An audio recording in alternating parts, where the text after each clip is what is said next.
பார்த்திங்கன்னா இப்போ நம்ம வந்து முருங்கைக்காய் குழம்பு வைக்கிறதுக்கு ரெடி பண்ணிகிட்ருக்கோம்.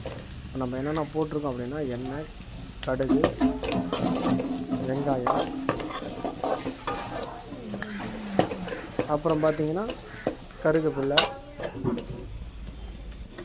பாருங்கள் அடுப்பு எரிஞ்சிட்ருக்கு.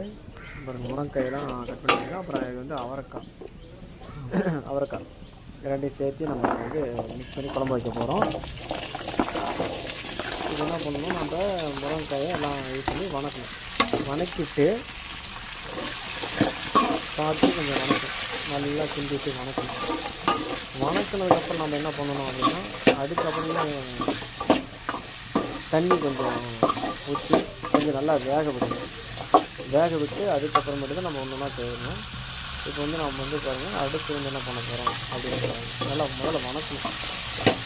அது நல்லா வேகணும். ஏன்னா வேகாமல் இருந்துச்சுன்னா அப்புறம் நல்லா இருக்காது. அப்போ நான் வந்து என்ன பண்ணேன், கொஞ்சம் நேரம் கிண்டிகிட்டே இருந்தேன். நல்லா கொஞ்சம் அந்த என்ன பண்ணுறீங்க கொஞ்சம் நல்லா கிண்டிட்டு அம்மா பிடிச்சிருந்தா ஷேர் பண்ணுங்கள். அம்மா லைக் என்ன பண்ணுறீங்க?